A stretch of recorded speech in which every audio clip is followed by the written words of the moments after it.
45 वर्षाचे भजन क्षेत्रामध्ये आहे. जिल्हा परिषद सदस्य, पंचायत समिती सदस्य, उपसभापती, ओबीसी सेलचे उपाध्यक्ष, त्याचबरोबर आध्यात्मिक भजन समितीचे आणि त्यांच्या संकल्पनेतून आलेला हा महोत्सव आणि याला खरा आशीर्वाद आणि प्रेरणा लाभली ते आमचे लाडके नेते राणे साहेब यांची. धन्यवाद साहेब. यानंतर मी विनंती करतो या ठिकाणी प्रथम नागरिक आपण एकदा नांदगावसाठी सुद्धा जोरदार आलेल्या पाहिजे. सरपंच महोदय आणि त्याचबरोबर प्रकाशजी पारकरबुवा यांच्या सहयोगातून हा आगळावेगळा कार्यक्रम या ठिकाणी सुंदर संपन्न झाला. यानंतर मी विनंती करतो प्रास्ताविक रामायण, महाभारत, गरुड पुराण, विष्णू पुराण, शिवपुराण अशा विविध पुराण कथातून मनोरंजक आणि नैतिकतेचे धडे नवीन पिढीला दिले जाते. जीवन मूल्यांचा संदेश नवीन पिढीपर्यंत जातो आणि हिंदू धर्म जनजागृती होते. म्हणून भारूड टिकलं पाहिजे असे आमची या संस्थेची धारणा आहे. साहेबांना सांगितलं की यामध्ये 12 कलाकारांनी सहभाग घेतला. सकाळपासून भारूड सांगताना ते कुठलं पुराण आहे, त्याचं नाव काय आहे, ते कुठल्या पुराणातलं आहे, कोणत्या पुराणातलं आहे हे सांगून भारूड इथे सादर केलं गेलं. 12 पैकी 9 लोकांचं इथे कार्यक्रम सादरीकरण झालेलं आहे. 3 लोक आपले बाकी आहेत. कार्यक्रमाला प्रोत्साहन देण्यासाठी या सर्व भारूड गायकांना किंवा भजन गायकांना प्रोत्साहन देण्यासाठी आणि भजन, आध्यात्मिक आणि सांस्कृतिक कार्यक्रम जपण्यासाठी, लोककलाकारांचा सन्मान करण्यासाठी हा कार्यक्रम आज आयोजित केला गेला. आणि साहेबांच्या प्रोत्साहनातून हा आज एक नवीन ऊर्जा या सर्व भजनी कलाकार आज इथून घेऊन जाणार आहेत. त्याबद्दल साहेबांचे मनोमन धन्यवाद व्यक्त करतो. आजच्या या कार्यक्रमाचं वैशिष्ट्य असं ठरलं साहेब की एक भव्य व्यासपीठ या सगळ्या कलाकारांना मिळालं. आज या व्यासपीठावरून महाराष्ट्राच्याच नव्हे तर भारत देशाच्या पलीकडे सुद्धा ऑनलाईन पद्धतीने, लाईव्ह पद्धतीने हा कार्यक्रम प्रेक्षणिक झाला. त्यामुळे तसेच कॉमेंट्स सुद्धा आलेले आहेत आणि एक वेगळी जाणीव जागृती झालेली आहे. याचं दुसरं वैशिष्ट्य असं की महिला भजनी कलाकारांनी सुद्धा सादरीकरण केलं, महिला भुवानी सादरीकरण केलं. तिसरं महत्त्वाचं वैशिष्ट्य असं आहे की अशा प्रकारचा भारूड महोत्सव महाराष्ट्रात आजपर्यंत झाला नसेल असे आमचे धारणा आहे. कोकणातील तरी आमच्या माहितीनुसार हा पहिला प्रयोग आहे. अशा प्रकारचा आजचा महोत्सव. आता मी फक्त भजनी संस्थेबद्दल 2 वाक्यात सांगतो. साहेब, ही भजनी संस्था कणकवली तालुका सांप्रदायिक भजनी संस्था ही 2009 मध्ये स्थापन झालेली आहे. या संस्थेमार्फत अनेक वर्ष वेगवेगळे उपक्रम झाले. एक दिवसीय भजनी कार्यशाळा झाली. त्यामुळे शहाबाजकर सारखे नामांकित बुवा त्या कार्यक्रमाला उपस्थित होते. गरजू भजनी कलाकारांना आर्थिक मदत आम्ही साहेब दरवर्षी जसे गरजू सापडतील किंवा ज्यांना गरज आहे त्यांना लगेच मदतीचा हात देतो. भजनी कलाकारांच्या पाल्यांचा गुणगौरव 1 वर्ष करण्यात आला. ज्या भजनी कलाकारांची मुलं शैक्षणिक प्रगती करतायत त्यांचं कुठेतरी आपण सत्कार करावा या भावनेतून करण्यात आला. कोरोना काळामध्ये ज्या भजनी कलाकारांना गरजवंतांना अन्नधान्य वाटप साहेब आपल्या माध्यमातून आणि वेगवेगळ्या देणगीदारांच्या माध्यमातून संस्थेने पुढाकार करून केला. मृदुंग वादन कार्यशाळा, माऊली सावंतांसारखे महाराष्ट्रातच नव्हे भारत देशामध्ये पखवाज वादक म्हणून जे प्रसिद्धीच पावलेले आहेत त्यांच्या मार्गदर्शनाखाली कार्यक्रम झाला. अखंड अभंगवाणी सन्माननीय प्रभुदेसाई बुवा यांच्या मार्गदर्शनाखाली कार्यक्रम झाला. आणि भजनी सिंधुदुर्ग जिल्हा भजनी कलाकार संस्था हिची मुहूर्तमेढ सुद्धा या कणकवली तालुका सांप्रदायिक भजनी संस्थेच्या कार्यकारिणीमध्ये विचार मंथनातून झालेले. आज सन्माननीय कानडे बुवा अखंड जिल्ह्याचं नेतृत्व करतात. हा सुद्धा या संस्थेसाठी अभिमानाची गोष्ट आहे.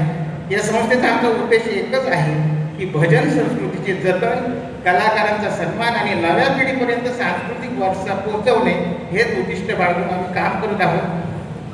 साहेब, आपल्या येण्याने या कार्यक्रमाला आणि आपल्या योगदानाने या कार्यक्रमाला एक मोठी उंची मिळालेली आहे. त्याबद्दल पुन्हा एकदा आपले शब्द आभार व्यक्त करतो आणि मी माझं मनोगत थांबवतो. जय हिंद, जय महाराष्ट्र. धन्यवाद. महाराष्ट्रातील एकमेव आमदार ज्यांचं नाव आपल्या या भूमीचे सुपुत्र आणि आपल्या जिल्ह्याचे पालकमंत्री आदरणीय नितेशजी राणे साहेब हे संपूर्ण महाराष्ट्रभर हिंदू जनजागृती अभियान करत आहेत.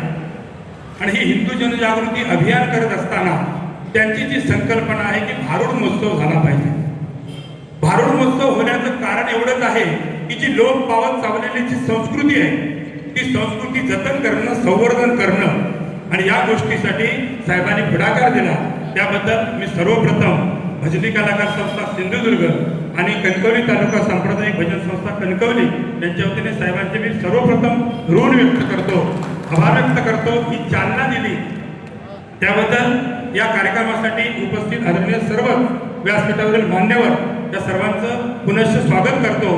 आणि मी आपल्याला या निमित्ताने हिंदू जनजागृती हा कार्यक्रम व्हावा असं का वाटतं? कारण आपली जी संस्कृती आहे, ती आपली जी नवीन तरुण पिढी आहे, ही लोप पावत चाललेली संस्कृती. 700 वर्षापूर्वी ज्ञानेश्वर महाराजांनी जे अभंग लिहिले ते अभंग आजही त्याच पद्धतीने गायले जातात. हा अभंग गात असताना त्या अभंगाचा कोणताही बदल न करता तो अभंग जशाच तसा साहेब आमच्या 4 पिढ्या गेल्या, म्हणजे आमचे परशुराम पंचायत, त्यानंतर आमचे गुरु, त्यानंतर आम्ही अशा 4 पिढ्या ही संस्कृती जतन करण्याचं काम करत आहे. एखाद्या मुलाला जर आपण विचारलं की तुझ्या पंजोबाचं नाव काय, तर तो सांगू शकत नाही. परंतु 700 वर्षापूर्वी झालेले ज्ञानेश्वर महाराज हे आपली संस्कृती सांगू शकतात. ही एवढी मोठी संस्कृतीमध्ये आपल्या ताकद आहे. ही संस्कृती जतन करण्यासाठी पाश्चिमात्य लोक, जे लोक अमेरिकेतून दिंडी आपल्या पंढरपुरामध्ये आले, ही ताकद आपल्या पांडुरंगाची आहे, ही ताकद आपल्या इथे असलेल्या संतांची आहे. आणि ही संत परंपरा जतन करण्याचं काम जर कोणी केलं असेल तर ही सर्व अध्यात्मातील मंडळी आहेत, ही सगळे भजनी बुवा आहेत आणि त्यांना प्रोत्साहन देण्याचं काम साहेब आपण केला, ही सर्वात महत्वाची बाब आहे. यानंतर मी एवढं सांगू इच्छितो की छत्रपती शिवाजी महाराजांचा इतिहास हा विसरत चाललेले आपली तरुण मंडळी, परंतु आता युट्यूबच्या माध्यमातून, त्यानंतर मोबाईलच्या माध्यमातून ही संस्कृती जतन करण्यासाठी सगळी तरुण पिढी पुढे आलेली आहे. आणि म्हणून छत्रपती शिवाजी महाराज काय होते, काय आहे, आणि त्यांचा वारसा घेऊन आपण हे जतन चाललेली ही जी संस्कृती आहे ही आपण सर्वजण जतन करत आहोत. आणि संस्कृती जतन करत असताना साहेब आपण आम्हाला या ठिकाणी खरोखरच प्रेरणा दिली, त्याबद्दल आज हा नांदगावमध्ये या भारूड महोत्सवाची सुरुवात झाली. जिल्ह्यामध्ये आपण ज्या ज्या ठिकाणी सांगाल त्या ठिकाणी हे महोत्सव आम्ही घेण्याचे आपल्या या ठिकाणी आपल्याला आश्वासन देत आहोत. आणि या निमित्ताने मी एकच सांगतो, औरंगजेबाने सारं जग जिंकलं होतं, औरंगजेबाने सारं जग जिंकलं होतं, तरी पण तो रडला होता, कारण त्याला शिवाजी राजा नडला होता. आणि म्हणून ही संस्कृती जतन करण्यासाठी आपण सर्वांनी या ठिकाणी पायिक आहोत. आणि या संस्कृतीचे सर्वच आपण जनसमुदायातील सर्वच बांधव, मग तो कोणत्या समाजाचा आहे हा घटक न ओळखता आपण ज्या भूमीमध्ये राहतो त्या भूमीचे पायिक आहोत. आणि हे पायिक आपण कोणीही विसरू नये अशी या निमित्ताने मी आपल्याला आशा व्यक्त करतो. साहेब या ठिकाणी आपण आम्हाला या महोत्सवासाठी जी प्रेरणा दिला ती प्रेरणा यशस्वी ठरेल, यापुढेही असंच या पद्धतीने चालू राहील एवढे मी आपल्याला आश्वासन देतो. आणि मी आता थांबतो. धन्यवाद. धन्यवाद सर. भारूड महोत्सव आणि या महोत्सवासाठी या ठिकाणी उपस्थित असलेले आपल्या राज्याचे मत्स्यव्यवसाय आणि बलविकास मंत्री आणि सिंधुदुर्ग जिल्ह्याचे पालकमंत्री सन्माननीय नितेशजी राणे साहेब, या ठिकाणी उपस्थित असलेल्या आपल्या जिल्हा परिषदेच्या महिला बाल कल्याण सभापती सन्माननीय अनुराधा नारकर मॅडम, जिल्हा परिषद सदस्य सन्माननीय रावाणे साहेब, सन्माननीय पारकर साहेब, या ठिकाणी उपस्थित असलेले या साम्प्रदायिक भजन संस्थेचे कणकवली तालुका अध्यक्ष सन्माननीय पारकर साहेब, सन्माननीय कानडे साहेब, आणि या ठिकाणी उपस्थित असलेले सर्वच सरपंच, सर्वच कार्यकर्ते, आणि या ठिकाणी उपस्थित असलेले सर्वच भजन रसिक आणि ज्यांनी सकाळपासून आतापर्यंत अतिशय सुंदररित्या भारूड सादर केले ते आमचे सर्वच भजनी कलाकार साहेब. आज या ठिकाणी जो भजन भारूड महोत्सव साजरा होत आहे, खरोखर एक वेगळी पर्वणी या निमित्ताने आमच्या या नांदगाववासियांना आणि नांदगावच्या पंचक्रोशीला या ठिकाणी उपलब्ध झालेली आहे. आज आपण बघितलं तर आपल्या महाराष्ट्राला संतांची थोर अशी परंपरा आहे आणि अमोघ असं संत साहित्य, संपन्न असं संत साहित्य या ठिकाणी आपल्याकडे उपलब्ध आहे. आणि हे संत साहित्य लोकांपर्यंत पोहोचवण्याचं काम जे आहे ते या प्रकारचे कार्यक्रमाच्या माध्यमातून नेमाने होत असतं. आणि याच्यामध्ये जर बघितलं की आपल्या संत परंपरेमध्ये सगळ्यात महत्त्वाचा जो भाग आहे त्याच्यामध्ये वेगवेगळे विषय आहेत, त्याच्यामध्ये अभंग आहे, गवळण आहे, भारूड आहे, आणि ह्या वेगवेगळ्या पद्धतीच्या माध्यमातून आपली संस्कृती जी आहे, आपली परंपरा जी आहे, ती परंपरा लोकांपर्यंत पोहोचवण्याचं काम आपण भारूडच्या माध्यमातून करतोय. मला सरांनी एक भारूडचा अर्थ सांगितला, भारूड म्हणजे बहुरूड, भारूड म्हणजे लोकांपर्यंत पोहोचणार. भारूड याचा अर्थ असा आहे की बहुश्रुत असं लोकांमध्ये जाणारं, त्याची व्युत्पत्ती या शब्दापासून झाली आहे की बहुरूड म्हणजे लोकांपर्यंत वेगवेगळ्या भाषेच्या माध्यमातून, वेगवेगळ्या वेगवेगळ्या पात्रांच्या माध्यमातून, वेगवेगळ्या कलाकारांच्या माध्यमातून हे लोकांपर्यंत पोहोचवणार. आणि भारूड ही अशी परंपरा आहे की भारूडच्या माध्यमातून अनेक प्रकारच्या लोकांमध्ये जागृतीचं काम केलं जातं. ज्यावेळी आजच्या सारखी प्रसार माध्यमं नव्हती किंवा शिकण्याचं कुठलंही साधन नव्हतं, त्यावेळी लोकशिक्षणाचा आणि लोकांमध्ये चळवळ निर्माण करण्याचा आणि लोकांमध्ये अंधश्रद्धा असतील, रूढी परंपरा असतील, या सगळ्यांवरती मात करून अध्यात्माशी त्यांचा संबंध आणण्याचा आणि लोकांमध्ये अध्यात्माची जागृती करण्याचा, त्याच्यामध्ये अनेक प्रकारची पुराणांचा उल्लेख मगाशी सरांनी केलेला आहे. तर या पुराणांच्या माध्यमातून ही पुराणं आज लोकांपर्यंत पोहोचवण्यासाठी या भारूडची कला आहे ती संत एकनाथांनी ही भारूड परंपरा आपल्यापर्यंत आणलेली आहे. जवळजवळ 300च्या अधिक भारूड त्याच्यामध्ये आहेत. त्याच्यामध्ये प्रसिद्ध असलेलं भारूड दारुगड बाई दारुगड असेल, त्याच्यानंतर विंचू चावला असेल, नवरात्र गोगबाई असेल, या वेगवेगळ्या भारुडाच्या माध्यमातून. त्याच्यामधलं एक अतिशय मला आवडणारं एक विंचू चावला हे एक भारूड आहे सर. त्याच्यामध्ये लोकांमध्ये विंचू चावला हे प्रतिकात्मक आहे, कारण भारूड हे प्रतिकात्मक असतं. प्रतिकात्मक रूपाने काव्य रूपाने आणि भाष्य करून त्या ठिकाणी वेगवेगळ्या विकारांवरती मात करण्यासाठी. त्याच्यामध्ये आपण विंचू हा कुठला आहे तर आपल्या षडरिपूचा आहे. त्याच्यामध्ये काम, क्रोध, मद, मोह, मत्सर या सगळ्या ज्या षडरिपू आहेत त्या षडरिपूवर मात करून माणसाला खऱ्या अर्थाने माणूस म्हणून जगण्यासाठी आणि माणूस म्हणून निर्माण करण्यासाठी आणि परमेश्वराची जोडण्यासाठी आणि अध्यात्माशी जोडण्यासाठी अतिशय उत्तम असं हे भारूड प्रकार आहे. आणि आज सर आपल्याला खरोखर अभिमान आहे की ह्या प्रकाराची ओळख नव्याने आपल्या तरुण पिढीला होते, कारण हे आपण विसरत चाललेलो आहोत. खरं तर मला या परंपरेचा अभिमान वाटतो, भजनी परंपरेचा, कारण गुरुला कशा प्रकारे आपण वंदलेलं पाहिजे हे आपल्या या सगळे भजनी कलाकारांच्या माध्यमातून आपण शिकतोय की ते आपल्याला आपला गुरु दिसला की लगेच पायाशी त्यांच्या नतमस्तक होतात. ही जी परंपरा आहे म्हणजे आजच्या तरुण पिढीने ह्या सगळ्या कलेकडे वळलं पाहिजे, जेणेकरून चांगले संस्कार त्याच्या माध्यमातून त्यांच्यामध्ये निर्माण होण्यासाठी मदत होते. त्यामुळे अतिशय सुंदर असा हा उपक्रम आहे. आणि मला सांगायला आनंद वाटतो की ह्या उपक्रमाचे मार्गदर्शक असतील, पुरस्कर्ते असतील किंवा यांना प्रोत्साहित करणारे आमचे लाडके नेते सन्माननीय नितेश राणे साहेब आहेत. त्यांनी आवर्जून हा उपक्रम या ठिकाणी राबवण्यासाठी प्रवृत्त केलेला आहे. आज आम्हाला खरोखर अभिमान आहे. आमची जी हिंदू संस्कृती आहे त्या हिंदू संस्कृतीचे खऱ्या अर्थाने पाईक असतील किंवा लोकांमध्ये जागृती निर्माण करणं, लोकांमध्ये हिंदू संस्कृतीचा जागर करण्याच्या निमित्ताने आज ते पूर्ण महाराष्ट्राबाहेर फिरत आहेत आणि त्यांच्या माध्यमातून आज खऱ्या अर्थाने आपली हिंदू संस्कृती लोकांपर्यंत पोहोचवण्याची गरज निर्माण झालेली आहे. कारण आजची तरुण पिढी जी आहे ती आपली थोडी हळूहळू आपली संस्कृती विसरत चाललेली आहे. तर ही विसरलेली संस्कृती पुन्हा एकदा जाणून करून घेणं, आपली पुराण आहे, आपला इतिहास आहे, आपली परंपरा आहे, हे या कलांच्या माध्यमातून लोक या तरुण पिढीपर्यंत पोहोचणार आहे. त्यामुळे या अशा प्रकारच्या उपक्रमांचा निश्चितच फायदा होणार आहे. आणि साहेब आपल्या माध्यमातून याला प्रेरणा मिळते, हे खरोखर आम्ही भाग्यवान आहोत. आणि त्यामुळे साहेबांचे मी शतशः ऋणी आहे की अशा प्रकारच्या उपक्रमांना आपण या ठिकाणी प्रोत्साहित करत आहात. सर्व या आयोजकांचे मी आभार व्यक्त करते की आजच्या तरुण पिढीला नव्याने भारूड प्रकाराची ओळख आज झालेली आहे.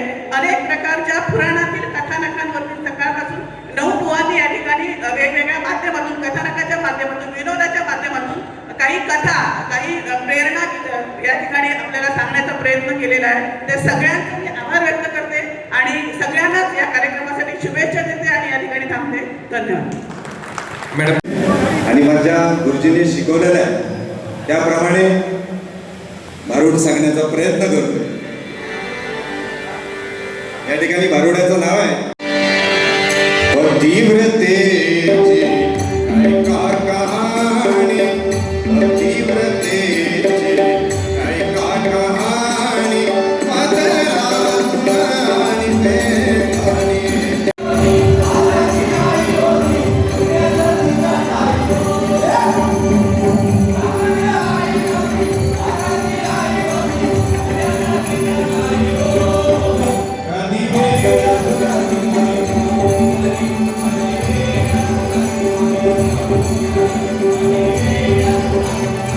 आणि त्यांचे विचार सुद्धा तितकेच महत्वाचे असतात. हिंदू रक्षक म्हणून सुद्धा त्यांची भूमिका नेहमी आग्रासी राहिलेली आहे. आपण त्यांच्या हिंदू रक्षक या विचारासाठी एकदा जोरदार टाळ्या वाजल्या पाहिजेत, कारण धर्म हा नेहमी महत्वाचा असतो आणि धर्म रक्षणातील महत्वाचं सुद्धा म्हटलं जातं. पहिला भारूड महोत्सव या ठिकाणी संपन्न. आता त्या निवडणुकीला इतरांचं सिंहासन कशाला पाहिजे होतं, काय करता सिंहासनाचा.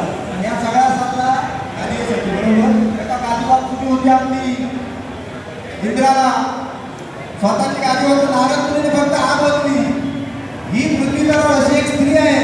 देवाच्या पूजेसाठी लागणारं पाणी इथे रेणुका माता पदरातून घेऊन यायची. पदरात आताच्या बायकांना पदरच राहू.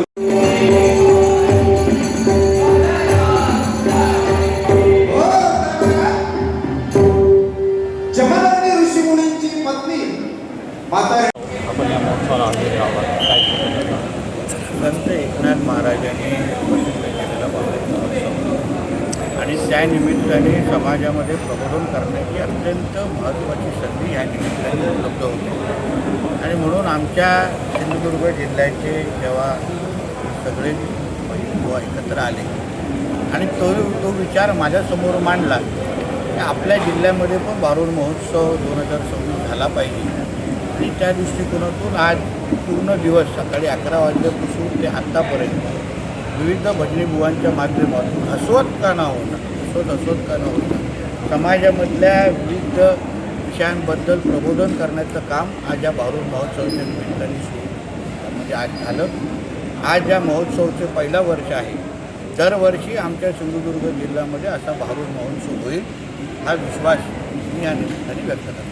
मुंबईचे कोल्हापूर मुख्यमंत्री आणि राहुल नारायणकर आणि जयंत पाटील एकत्र पाहून शेवटी आमच्या मुख्यमंत्र्यांच्या गाडीमध्ये बसण्याची इच्छा सगळ्यांचीच असते. विमानात बसण्याची इच्छा सगळ्यांचीच असते. शेवटी मी नेहमी तुम्हाला सांगतो देवाभाऊंचा सहवास लाभणं म्हणजे आपलं भविष्य घडवण्यासारखं.